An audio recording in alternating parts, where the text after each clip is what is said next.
Marinaro, the Sick Podcast, and we are broadcasting live via Facebook. Check it out and share it with your friends. And the show is brought to you by, presented by Cherry River. Hard seltzer, only 90 calories, natural flavors, no preservatives. Now available in Quebec grocery stores and the beer store. A lot is going on with the Montreal Canadiens off the ice. On the ice, we know that they won last night in Pittsburgh by a score of 6-3. They ended the Pittsburgh Penguins' 5-game winning streak, but at the same time, the Canadiens still are statistically the second worst team in the conference and the third worst team in the National Hockey League. They are off to their worst start after playing the amount of games that they've played, which is 23 games in their 111-year history. You heard me right. It's their worst first 23-game start in their 111-year history. What does that mean? That means that things have to happen, and people, unfortunately, will no longer be able to hold on to their job. Last night, there was a lot going on when it was reported that the Canadiens asked for permission to speak with Jeff Gorton, who is the New York Rangers, former New York Rangers general manager. We'll talk to you about his experience in a second, for a role that is believed to be a non-GM role. Earlier this morning, Darren Dreger reported that it looks more and more like Jeff Gorton will be the director of hockey operations for the Montreal Canadiens. That means that if Gorton is hired before Bergevin is relieved of his duties, that he will be Marc Bergevin's boss in what you would expect to be for a very short period of time. And at one point, he's going to end up choosing a new general manager for the Montreal Canadiens. What do I make of this situation? This is what I make. In most cases, a general manager, an assistant general manager, an executive, if employed by a team in any league, they don't leave their team in season to pursue another opportunity with another team. Usually, it's done at the end of the year. So I see this thing going two ways. One or two ways. Jeff Gorton comes in, director of hockey operations.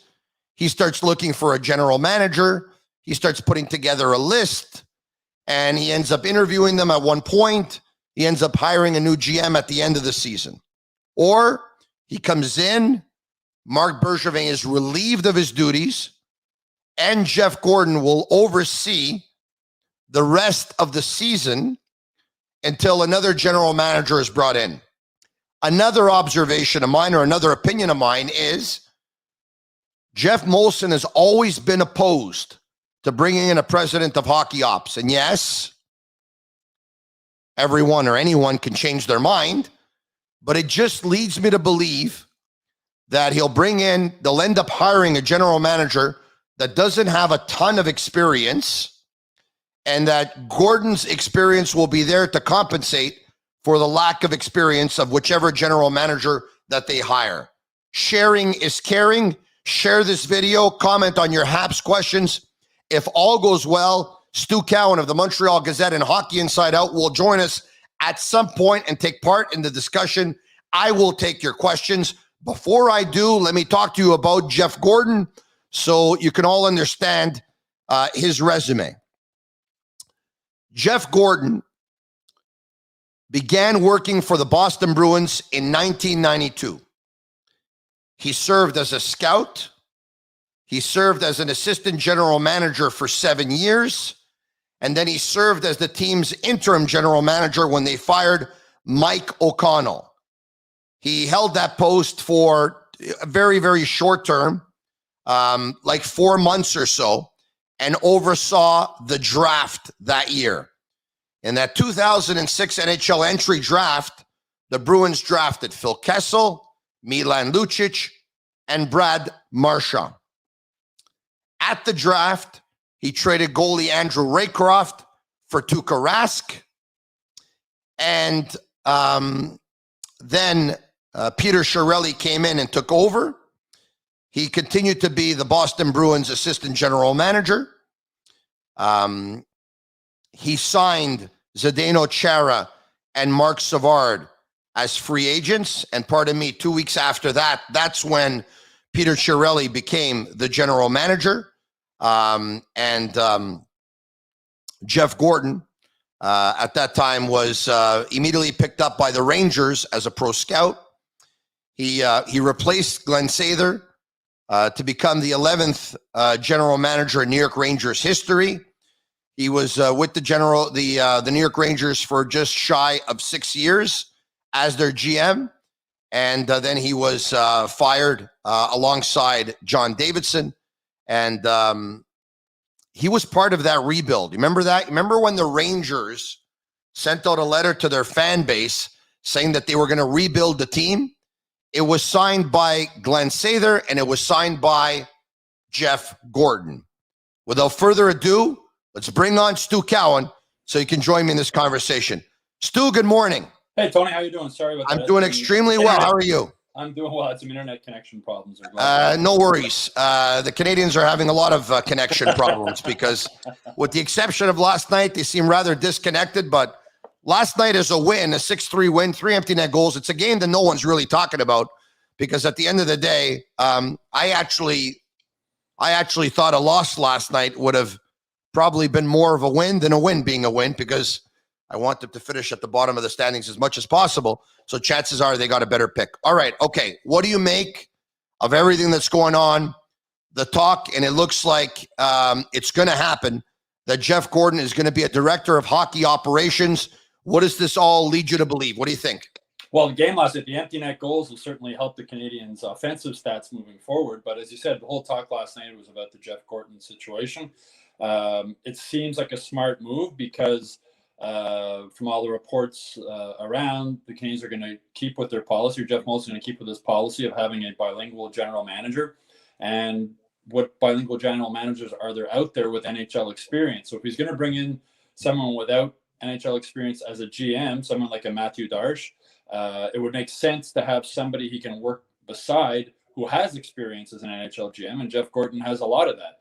He's been around the NHL for a long time. So, I mean, we've been talking for so long, Tony, about how this team needs to have a director of hockey operations. I don't know what, if any, qualifications Jeff Molson had to hold that position. I mean, he's a businessman. He's not a hockey man. He never played in the NHL, scouted in the NHL, coached in the NHL. So it makes sense to have to set something up this way. It'll be interesting to see what. Well, hold on, Stu. It makes sense to have it set up this way for Jeff Molson. Yeah. It makes sense to have it set up this way for anyone who is a francophone and absolutely wants a francophone general manager.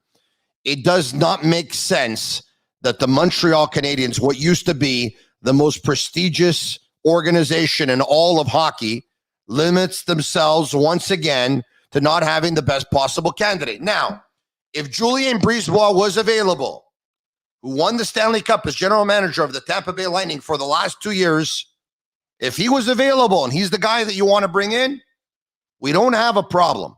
Having said that, you take any other candidate, any other one, with all due respect to them, by the way, and there's some that I like. None of them have a better CV than Jeff Gorton, but Jeff Gorton will not be the general manager because he doesn't speak French. This is just wrong. Well, Tony, as the players say, it is what it is. And Jeff Molson's a businessman, and he sells more than just hockey. He sells beer and condos and a lot of other things. And he's, you look back, Randy Cunningham situation, people were threatening to boycott drinking Molson beer, and he remembers that. So it's his decision as a businessman. His explanation is he wants the majority of his fans, especially in Quebec, to be able to hear from the GM and the coach in the language that they speak. But it's definitely doesn't help them because it limits the amount of people out there in the pool of possible GMs that you can get. Having said that, it makes sense. 2 heads are better than one. If you can have, and 2 hockey heads are better than one. To have 2 hockey guys with experience and bounce ideas off each other, I think that makes a lot of sense. And again, I mean, Jeff Molson owns a team. He can do whatever he wants. I mean, if I own the Canadiens and I want to make myself head coach, I can do that. He wanted that title of president of hockey operations. But I also wonder, Tony, how much? No, Jeff Molson is an owner of the Canadiens. He's not the only owner of the Canadiens. There's other people involved in that group. You think of like a Michael Andlauer, who put a lot of his own money into this team. And they must be frustrated, very frustrated with what's been happening with this team. And you wonder how much heat they've put on Molson to, you can't continue in this position as president of hockey operations. We need to have somebody in there who's a hockey man. And as I said, it is what it is. It's not going to change, Tony. They're going to have a bilingual GM and they're going to have a bilingual coach as long as Jeff Molson owns this team. And with that in mind, this makes sense. Again, Jeff Gorton's probably not the guy who's going to be talking to the media. It's going to be interesting to see what the media reacts. But it's funny though, because Jeff Molson has always said that a president of hockey operations, a director of hockey ops, most teams in the National Hockey League don't have one. And it doesn't, and for several reasons. And now all of a sudden, now it's convenient because, yes, he's probably being questioned by his partners who are saying, Jeff, I hate to break it to you, but as president of hockey ops that you are, you haven't really helped the situation all that much over the past couple of years. And now it's convenient because they want to bring in a general manager that doesn't have a lot of experience. I just, so basically what we've drawn from the last 5 minutes or so is that if Jeff Molson can either have very high beer sales and an average hockey team as compared to an excellent hockey team with average beer sales, you'd rather have the average beer sales and an average hockey team, the excellent beer sales and the average hockey team? That's what it leads a lot of people to believe. Well, Tony, most NHL teams or most pro sports owners, the guy who owns the team writes the checks, counts the money, hopes that a lot more money is coming in than is going out, hopes the value of his franchise goes up. All those things have been happening with Jeff Molson, and hires hockey people to do their hockey jobs and leaves them to do their work. And basically, yes, if you have a big problem or a financial issue, like, the owner's obviously going to sign off on a $100 million contract or something like that. He's not going to let his GM or director of hockey operations do that alone, since it's his money. But in most situations, that's the only time really where an owner will have a final say on something, as far as, I'm not spending that much money. That's not going to happen. But it's been different in Montreal with Jeff Molson. The night that they drafted Logan Mailloux, I had my hand up on the Zoom to ask a question, and I wasn't selected to ask a question. But the question I wanted to ask was, did Jeff Molson sign off on this decision to draft Logan Mailloux? And the next day, when Trevor Timmons spoke, I got a chance to ask a question. I asked him that question, and he said Jeff Molson signs off on everything and is aware of everything that's going on in this operation. So he is. Nothing happens with the Canadiens without him signing off on it, whether it's a business decision or a hockey decision. There's also a ton of owners in sport, Stu. So it's not the normal situation that an owner is in. Owners buy pro sports teams to make money. Jeff Molson's made a lot of money off the Canadiens. He bought them for 500 million Canadian, or his group bought them, and I believe they're worth like 1.3 billion US in the latest Forbes rankings, which came out last year. Yeah. But business is business and hockey is hockey. And Stu, if I can, there's also a ton of owners who do it for the love of the sport and the passion for the team and for the game. And they lose money, and they'll invest all kinds of money just to hire the best people and to win. And some of them lose a lot of money. But you know what? They do it anyway. We'll get to the questions. Pro sports teams are a toy for rich guys in a lot of ways, too. They don't want to lose a lot of money, but a lot of them won't mind losing some money, because if you're president of company X, you're not written about all the time in the paper. You don't have a big public figure. But when you own a sports team, you look at a guy like Mark Cuban. If Mark Cuban didn't own an NBA team, people might not know who he is, and he wouldn't be on that TV show he's on, etc. Yeah. So they're a toy in some ways for rich guys, but you look at the situation in Dallas where Jerry Jones thinks he's the GM of the team and thinks he's qualified to run it, and you look at and how has that worked out over the last 15, 20 years? Yeah, exactly. Hopefully you and I will have a toy like that one day, right after we buy Apple and we buy Amazon. Okay, let's go to Robert McCain, Director of Hockey Ops versus GM. What's the difference? Basically, the general manager is the general manager, and the director of hockey ops just oversees the work that general manager does and has to sign off on everything he does. And if he doesn't sign off, well, then there's a discussion that takes place, and eventually a decision is going to be made. So it's the GM is kind of like the guy who has the final decision but doesn't, if that makes sense. It's a chain of command, right, Tony? It's like the GM goes to the GM wouldn't deal with the owner directly. He would deal with the director of hockey operations, and he would deal with the owner. So the director of hockey operation has his finger in every pie, and like he deals with the owner, he deals with the GM, and then it goes from there. But the GM wouldn't be dealing directly with the owner in that case. He'd be dealing with the director of hockey operations, who would then go to the owner. As I mentioned earlier, we want to sign Carey Price to an $84 million contract. The GM would go to the director of hockey operations, and then the director of hockey operations would go to the owner rather than the GM going directly. And the owner wouldn't have the same involvement in the day-to-day operation of the team. Brunching with Tony Marinaro along with Stu Cowan. It's presented by Cherry River Hard Seltzer. We're talking Habs. Jeff Gorton set to become the director of hockey operations for the Montreal Canadiens. And it looks like at this point, Marc Bergevin's days are counted as GM of the Habs. It would lead you to believe. Stu, probably looks that way for assistant general manager Trevor Timmins, does it not? Yeah, you'd think so, that the new guy coming in would want to take control. And I wrote a column a few days ago basically saying that, Jeff Molson in a perfect world has to have all this resolved, preferably like at least a month before the NHL trade deadline, if not longer, because you want to come in, you want to have this new guy have a plan, you want to discuss, is Trevor Timmins our guy going forward or not? Are all these other people in the staff are people going forward or not? And the thing is, this team is so far out of the playoffs that they have a lot of time. There's no, the rest of the season is a write-off. So they have time, but you got to put the people in place to start putting a plan together to fix this mess. And the sooner they can do that, the better. I mean, I wrote a column the other day, and like, when will enough be enough? When will enough be enough of this team becoming sort of a laughingstock of the NHL, getting blown out almost every game, unable to win 2 games in a row? Like, when will enough be enough? And it seems like maybe now enough has been enough. And again, as I mentioned earlier, you wonder how much heat Jeff Molson might be getting from other partners who own the team along with him as far as making some kind of a change. Oh, listen, it's once again, do we have to repeat?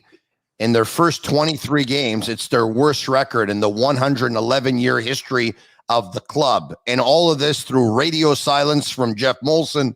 It really has become very, very embarrassing. Go Habs Go says, do you think Timmins and Bergevin will be with the team come next weekend, Stu? Good question. There was some talk last night that we might hear something today about Gorton being named, whatever position he's going to be named. The Canadiens on their media Twitter account sent out a thing that today's the day off. There will be no media availability. I mean, I guess if the developments happen, that could change. I would think, Stu, there won't be an announcement or a presser on Sunday. No.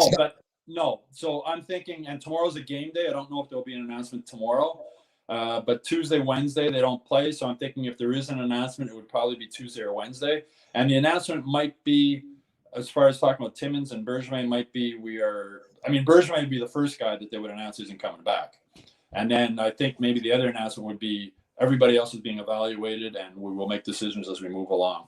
Now, one of the things that was announced last night, it was reported, I believe it was Andy Strickland, by the way, who had it first, which would make sense because he covered Scott Mellanby when he was in St. Louis.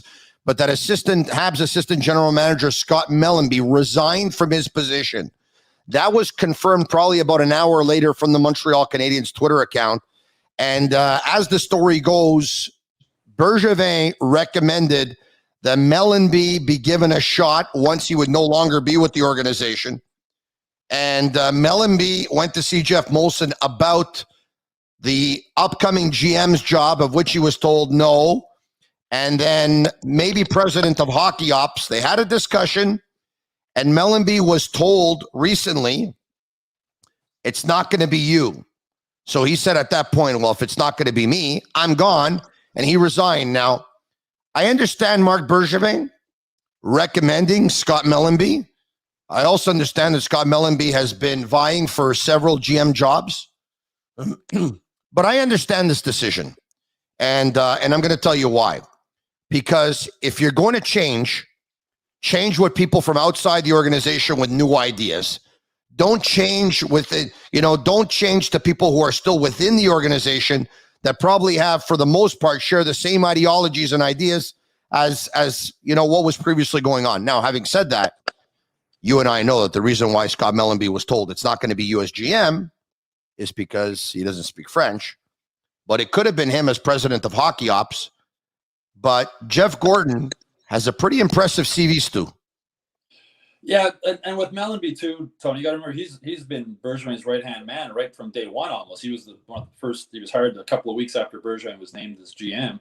Yeah. So he was involved in the decision. So the problems that we see with the Canadiens, his fingerprints are on that also. So if you're going to start fresh, I think you start fresh with go all fresh. You don't keep the guy who was the assistant to Bergevin and all the moves he's done. But I respect and admire Mellanby for deciding to resign. He obviously was upset that he wasn't considered for the position. When you resign, if I'm not mistaken, you don't get paid anymore. It's not like you get fired. He was supposed, I think it was the Pittsburgh Penguins who had asked to speak with him about the vacant general manager position, I believe, last year, and he decided to stay with the Canadiens. Maybe he stayed thinking that he could be the next GM here. But moving forward, for Mellanby, this opens him up. He's a free agent now to talk with whichever teams in the future are looking for a GM. And don't be surprised if Marc Bergevin ends up in LA or Anaheim, that Scott Mellanby goes with them, because they're attached at the hip, those two guys. So for Mellanby, I think I don't believe he speaks French, but I don't think that was the main issue. I think it was like, we're going to start, as far as him being director of hockey operations, I think it was, let's start fresh. Let's get some fresh thinking in here, some fresh ideas. Someone who hasn't been around this team can come in from the outside. And it's easier coming in from the outside because everybody starts with a fresh slate, right? Players start with a fresh slate. The other management guys start with a fresh slate. Trevor Timmins starts, his record is there, but Gorton, you would think, would sit down with him and speak with him, find out what's going on, and maybe have him explain some of the decisions that were made in the past. Maybe he was overruled on some of the decisions he made in the past. You don't know, right? So you come in, and that's why I think it's important to get this. Well, his worst drafts, the Galchenyuk one, and people could spin it all they want that it was a very thin draft. At the end of the day, Morgan Riley should have been the guy.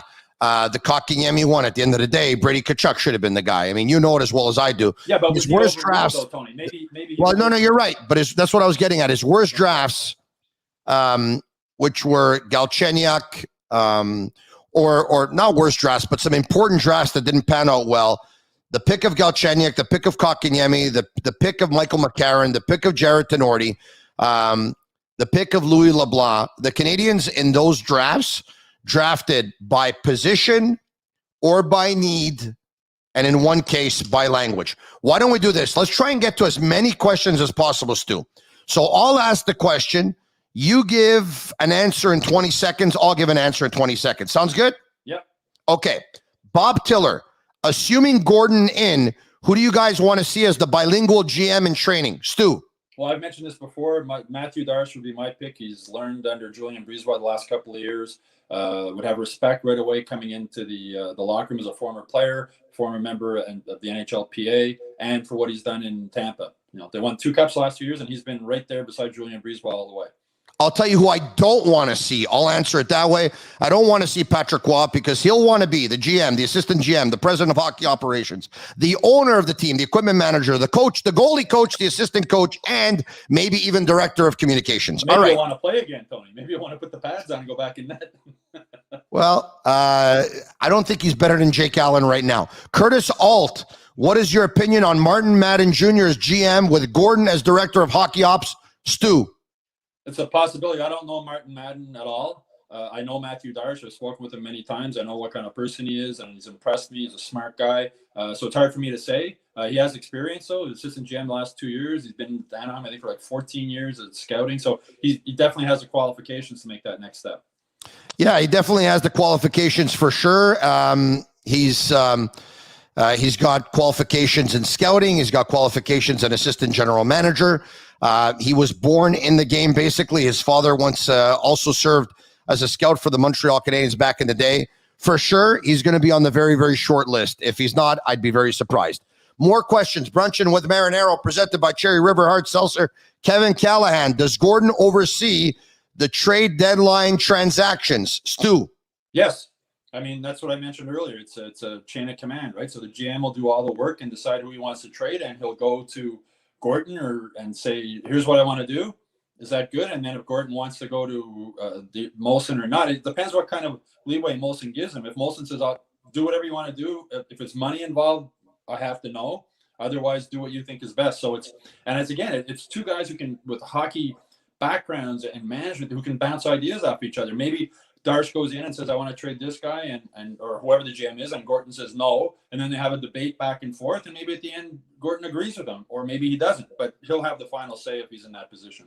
Whether Marc Bergevin is still the GM by trade deadline or he isn't, it's Jeff Gorton who will be given the responsibility to have final say on everything. I agree with you on that one. Sharing is caring. You share the video and comment on your Habs questions. Says Mashui, like we saw the last 9 years, draft is everything, no matter the GM or director of hockey operations. What about Trevor Timmins? Stu, in 20 seconds, I think you already said it. You think that Trevor Timmins is on his last legs here within the Canadiens organization as well? I think so. And again, was Trevor Timmins overruled on some of those picks, those bad picks they made? You know, you go back, remember Bob Gainey talking when they drafted Carey Price, and Timmins was like Carey Price was the guy he wanted, and Gainey went along with him. So like the GM has the final say. The assistant GM or director of scouting says, here's what I got, here's who I think we should take. But at the end of the day, the GM makes a decision. So as I said, if I'm Gorton coming in, the first thing I'm doing when I talk with Trevor Timmins is, was this your final decision, or were you overruled on it? Stu, even if that happens, and I'll tackle it now, I think Jeff Molson will tell Jeff Gorton, for public perception here, I think we need to have a clean slate. I think we have to have fresh ideas. I think we have to have new guys. And unfortunately for Trevor Timmins, he's been there since 2003, and that's a very, very long time. He was able to survive when the Canadiens hired a new general manager. I don't think he will the next time. I think he's going to end up being relieved of his duties. I will say this. If I were a betting man, I'd bet that he's going to catch on with another organization. Oh, yeah. All right. More questions? Remember, Tony, every player, every manager, every person that Jeff Molson fires is going to cost them money, right? Because you're paying him, and then you're also paying the guy who's coming in to replace him. I believe, and I don't know this for a fact, but I believe of the front office team, and I could be wrong here, I believe only John Sedgwick's contract was extended. And I believe everyone else's contract is coming to an end at the end of the season. I don't know this for a fact, but this is what I believe. So not 100% certain, but well, that makes it a lot easier if that's the case, obviously. yeah, and you know what? It's going to be hard to get that information. It's something people don't usually divulge, but this is what I believe. Don Milosh. So what does this lead to, guys? A full rebuild, or do we retool and finish middle of the pack? Stu? It's a rebuild, but they're already, if they go that route, they're already ahead of the game a bit. Like, you already have Nick Suzuki, you already have Romanov, you already have Jake, you already have some young guys, you already have Caulfield, you already have a lot of young guys that have potential moving forward. So they're ahead of the game a bit in a rebuild. So now it's a case of, I mean, as I think I said the last time I was on with Tony, I mean, the first thing you got to do is deal with the Carey Price situation. Yeah. See if you can move that contract or not. And then after that, you look at Gallagher, you look at Petrie. I mean, what's happened to Jeff Petrie? I mean, I would move all three. Well, looking to see what you can get for all of them anyway. And, and then move forward from there. I would eat salary. Young guys in place, and then you put more young guys in place, and then you're going to finish lower in the standings, probably like playing more young guys, and then you're going to get more high draft picks, and just keep building that young talent and go from there. But I think you also, Tony, you got to keep one or two veterans around. And if you're keeping one guy around, I mean, I don't know why they didn't name Stu, I don't believe that. And the reason why I don't believe that is whichever veteran you want to keep around, they don't want to stay here and be part of something where they're going to lose for the next 2-3 years. I would eat half of Carey Price's salary. And in Petrie and Gallagher's case, I know a lot of people say, well, you'd probably have to eat their salary too. I'm not so sure you do, because what you can do is you end up getting a high salary back in return, but a salary that doesn't have as many years left on the contract as those players do. And I think you'll be able to pull off a trade in that respect. As for the rebuild retool, Stu, that's all fine and dandy if Nick Suzuki ends up being a number one centerman and Cole Caulfield ends up being a 35 goal scorer and Alexander Romanov ends up being a number 2 defenseman. But if Romanov becomes a 4 defenseman and Suzuki and Caulfield become second liners, you're still going to need top pairing guys on defense, and you're still going to need frontline guys. I would make this team as weak as possible on paper this year so that they're going to end up losing more than they're going to end up winning. And hopefully you cross your fingers and you win the lottery and you end up getting Shane Wright. That's what I would do. Rodney Avery, you think that Carey Price wanting to leave the team for Seattle has had an adverse effect on his teammates? Because obviously he has been the face of the team and he wanted out. Stu? Good question. I mean, only his teammates can answer that. I mean, Marc Bergevin said last weekend that when he gave the news to the players that Price was going into the player assistance program, that they were shocked, and some of them felt guilty because they didn't know what was going on, the whole story behind him. So only the players can answer that. But I mean, yeah, there's no doubt that not having him around, both on the ice and off the ice, has had an impact in this locker room. By the way, all the players felt guilty because they didn't know. I mean, I don't want to get into it. All right. I brought it up, but I don't want to get into it. All right. I think he said himself that it was several years, right? Yeah. Well, did he not say that it was? And you wonder how much the Price situation has affected Petry's play. They're really good friends. Their wives are close friends. You wonder, if there's something wrong with Jeff Petry. It's hard to explain what's going on with him. Stu, I think this team saw Carey Price wasn't going to be there. Edmondson wasn't going to be there. Danault was gone. Stahl was gone. Perry was gone. Weber was done for he's retired. I think they were demoralized. Stu, I think they were not only tired, they didn't have enough chance to recharge the batteries. I think they lost a lot of leadership. They lost a lot of depth. They lost a lot of talent, and they were a demoralized bunch. I think they still play demoralized. Kevin. I think just 1 second. I think the Danault situation had a real impact on the team because Danault was really liked by his teammates. He's a guy that's hard not to like. And the way, his contract situation was leaked, which upset him. I'm sure it upset some of his teammates. And you go back to look how Radulov was handled, how Pacioretty was handled, how Markov was handled. And guys like, you know what I mean? They're like, they didn't deserve to be treated that way. And Danault didn't deserve to be treated the way he was treated. On a team that has such an emphasis on having Francophone players, they let their best Francophone player leave. And part of it, I think, had to do with that contract information being leaked. And it upset Danault. And I think the team was like, wow, why did they do that to Phil? I think Danault was the glue. He was the glue. He's an honest hockey player, and of all the pro athletes I've dealt with in all the years I've been doing this, Philip Danault ranks right at the top of the list as far as just the guys, just a good guy. Yeah, an honest hockey player, an honest guy in the room, good sense of humor. You can see why guys like him. It's like Andrew Shaw. You can see why guys like Andrew Shaw. Different personalities. Yeah, Andrew's a lot more outspoken and the funny guy, whereas Phil was just like your best friend type of guy. You're right. No, you're right. In all my years of doing this, I can tell you, out of all the media guys too, Tony Marinaro, great guy, like one of the best. Stu Cowan's not too shabby too. Kevin Perkett, Tony, Stu, how many quality bilingual GMs are out there? Heard the pickings are slim.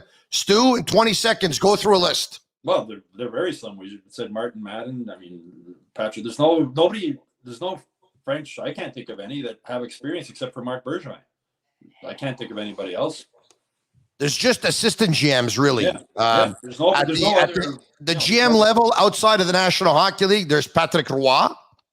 And then within the National Hockey League, as assistant GM, you have Roberto Luongo. Mm-hmm. You have Matthew Darche, who doesn't have that title, but pretty much does that job. You have Martin Madden Jr.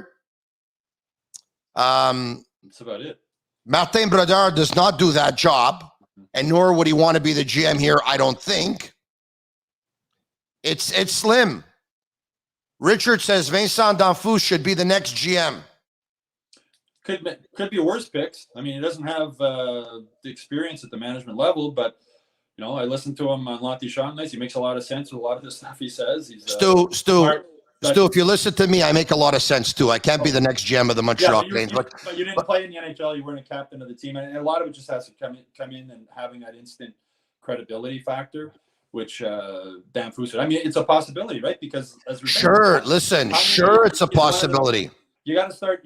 When you're looking for a bilingual candidate, you got to start looking under rocks and everywhere because there's not a lot of them out there. Stu, sure, it's a possibility, and I like Vincent very much. And, if there's one thing he knows what it means to be a Montreal Canadien and a proud one. And he knows how much this team means to its fans. But this is not about Vincent for me right now. It's just a general comment that I want to make. Yeah. Stu, the best organization in hockey that hasn't won a Stanley Cup since 1993 cannot appoint the general manager who has been out of the game for a very, very long time and has no experience in the responsibilities as general manager, assistant GM. You can't do it. Well, you can't. And if you hire a GM who doesn't speak French, what's to stop him from learning how to speak it while he's like Bob Gainey learned how to speak French. Larry Robinson needed to learn how to speak French. I don't think you need to be 100% perfectly bilingual if you can. Think about this, Stu. It's funny because with the Canadiens' reasoning, okay, it would be okay to name a general manager who speaks French who was never a GM because he could kind of learn on the job. But it's not okay to hire an Anglophone general manager who can actually take French courses and learn to speak French, and he cannot learn that while he's on the job. Come on, man. This needs to... Listen, if you tell me today the Canadiens hire Julien Brisebois to be the next general manager, I'm okay with it. But if you're going to tell me they're going to hire someone with very little experience because he's going to be insulated by Jeff Gorton, whose CV is worthy of being the general manager, but he's not going to be the GM because he doesn't speak French, that's ludicrous, man. But Tony, Tampa Bay was really smart because when they signed Julien Brisebois to his extension, it was when the Canadiens were really struggling, and Marc Bergevin and Tampa obviously realized the Canadiens are going to come after this guy. We better lock him up long term before they get to that point where they can get him. And you know what you do? Listen, I'm not saying that Julien Brisebois would have left Tampa Bay to come to Montreal because, I mean, here we are, you and I in Montreal, and we wish we were in Tampa, let's be honest. But that's pretty funny, you know? But, I mean, that's where you have to have somebody whispering in somebody's ear saying, tell him to come home because there's an empty check waiting for him. And I know that some will call that tampering. Call it what you want. It's professional sports, and you got to do what you got to do. Bobby says, as a former Montrealer, succumbing to language pressures, limiting options will forever weaken the chances of attracting top talent. It's solely killing the joie de vivre that I used to enjoy. Stu? Yeah, but, you know, for Francophones in Quebec, the Canadiens are it's their religion, right? And Jeff Molson, that's why he's catering to those fans that he believes want to be able to hear their coach and GM speak to them in their language. And the problem is, as we've been talking for the last half hour here, there's not a lot of people qualified for that position. Hold on a second. Is it Jeff? Let's just rehash what you just said here. Is it Jeff believes that it's important for Canadiens fans, the majority of which are Francophones, French speaking, have a GM speak to them in their language? Because you could have an Anglophone GM and you can have a translator translating everything. Or does Jeff believe hiring an Anglophone general manager will upset a sector of his fan base and that will affect beer sales? I have to take you back once again to Randy Cunneyworth, named as the interim coach. And there were people that were picketing outside the Molson Center at the time, threatening to boycott Molson beer if they didn't have a coach who spoke French. And Randy Cunneyworth was let go. And there was a coach who spoke French who came in to take over. We spoke about that right off the top. And I felt for Randy Cunneyworth because he was a really successful coach in the AHL. And he got called up, and then he basically disappeared after that. He was put in a no-win situation. And then at the end, he was just thrown under the bus. Randy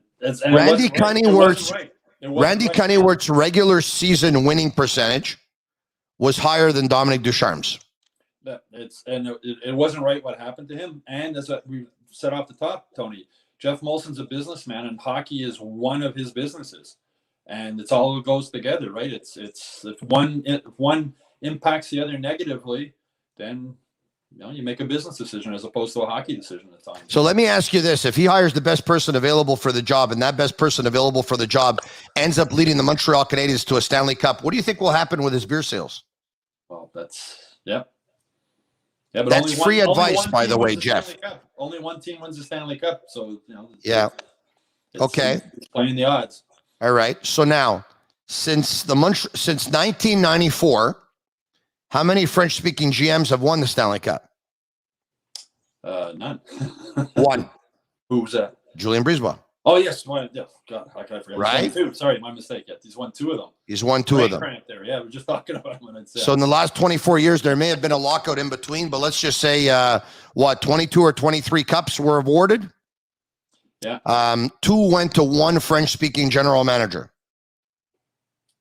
Yeah. I'm not so sure if another 1 or 2 may have spoke French along the line. I'll look into it, but I'm just, once again, I'm just going with the law of averages. That's all I'm doing. Tony, as I said, we can beat our heads against the wall over this. It is what it is, and it's not going to change as long as Jeff Molson is the owner of the team.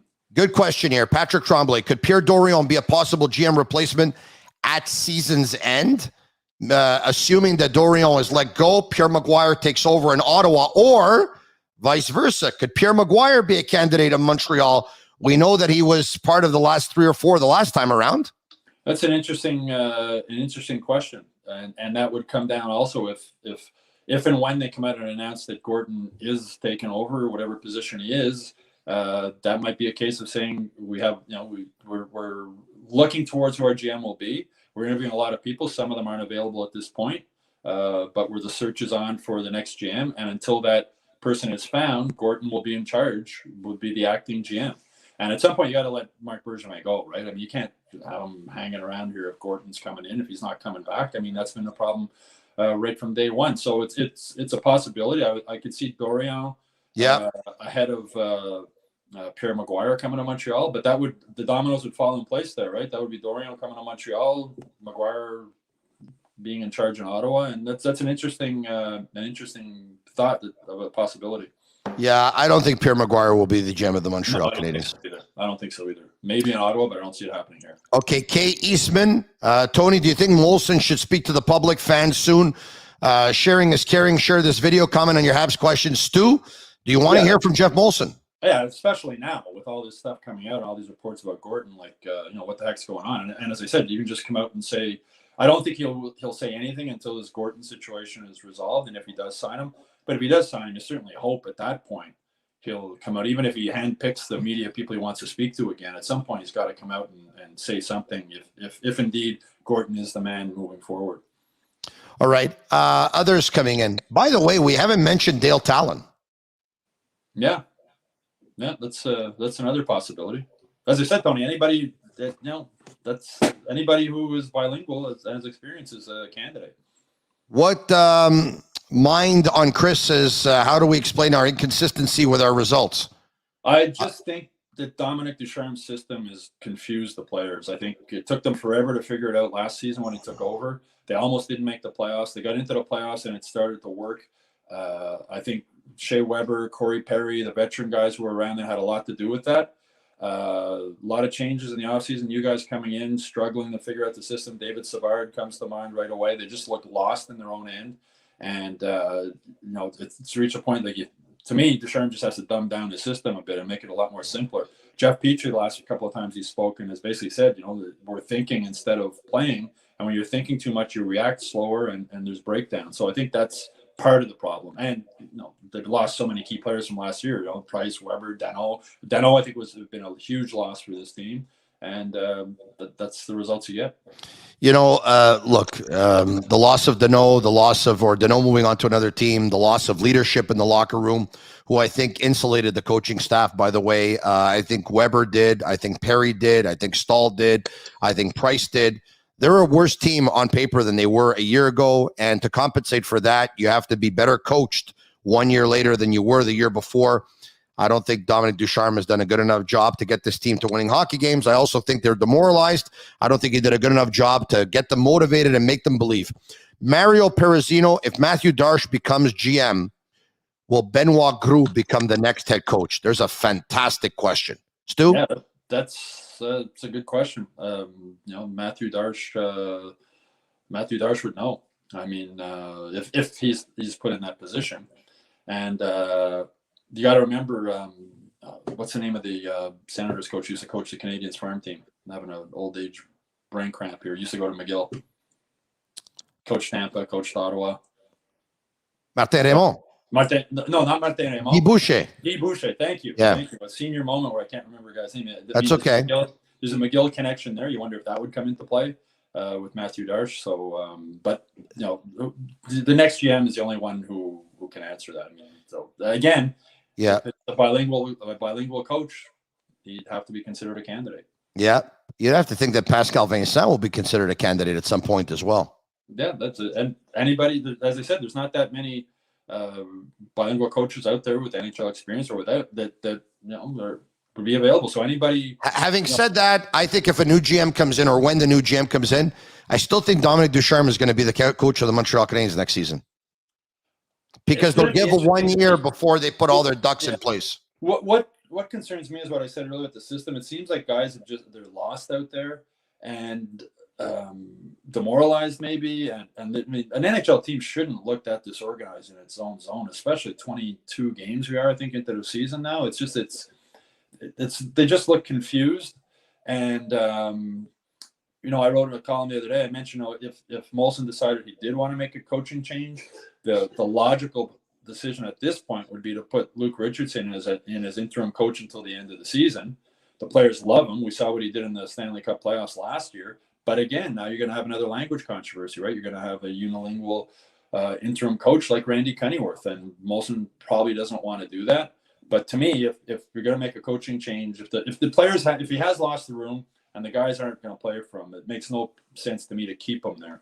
What do you make of the report that came out last night that supposedly Marc Bergevin was thrown off guard, caught by surprise by the fact that the Canadiens spoke, or Jeff Molson asked to speak to Jeff Gorton, and that he was caught by surprise and he was hurt by the fact that this happened? I responded to a tweet last night on it, and I said maybe Bergevin should buy a dog. And people were jumping all over me, and I said, I'm using his words. That's what he said. I think it was Radulov in the negotiations. He said, if you want loyalty, buy a dog. So for a guy who I don't shed any tears for Marc Bergevin or feel bad for him after the way, as I said, Pacioretty was treated, Radulov was treated, especially Andrei Markov. I mean, I sat with Andrei Markov in a hotel in Montreal for about an hour. This is after, I think, his first or second year in Russia, and he wanted to come back to Montreal. He wanted to finish his career here. He was only a few games away from 1,000 games. It's a guy who had been there for, 16 years. And the fact that Bergevin didn't give him the opportunity to do that, they obviously had a confrontational thing when they were negotiating, and Markov should have hired an agent in hindsight. But you know what I mean? And I've said this before. I think Bergevin makes things too personal at times. And he made it too personal with Markov, and he made it became personal with Pacioretty, became personal with Radulov, became personal with Subban. So now if his feelings are hurt, go buy a dog, Mark. I think Stefan Waite was hurt when he was fired after the second period too. In the middle of a period. Imagine that. Like, you couldn't wait until after firing a guy in the middle of the period and telling him to go get his stuff and leave the Bell Center. Don't do stuff like that and then cry that, oh, my feelings. Yeah, listen, I trust the report, but I mean, I don't think he should be hurt. And Mark, I mean, the writing has been on the wall. It's I think it's safe to say that he saw this coming too, and it's just that based on everything we're hearing, he would have liked for Scott Mellanby to have his job because he was grooming him. And they're not going in that direction. That's it. I don't know if he saw it coming, Tony, because it's become obvious that there was reports he was offered a contract. It's obvious that he thought he was worth more than Jeff Molson thought he was worth, and you wonder if Bergevin thought Molson would come around. But as poorly as the team has played, his leverage in negotiations has dropped, and it's not the way I don't think Marc Bergevin expected things to turn out. I think he probably expected the team to get off to a good start.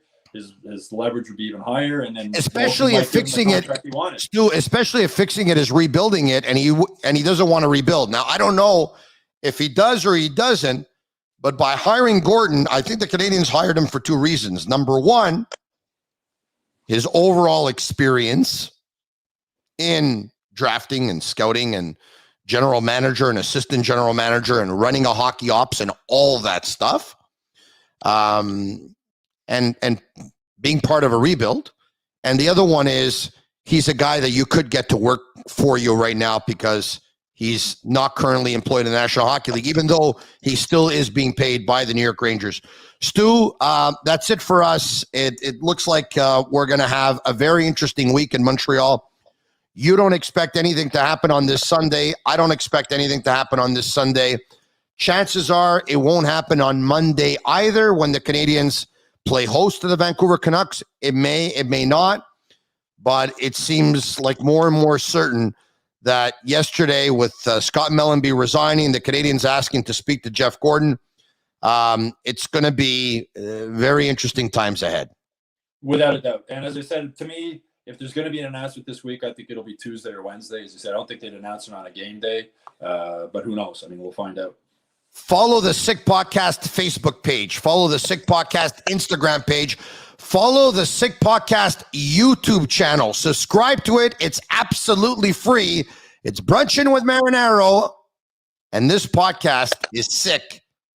Have a good week, everyone. See you, Tony. See you, Stu.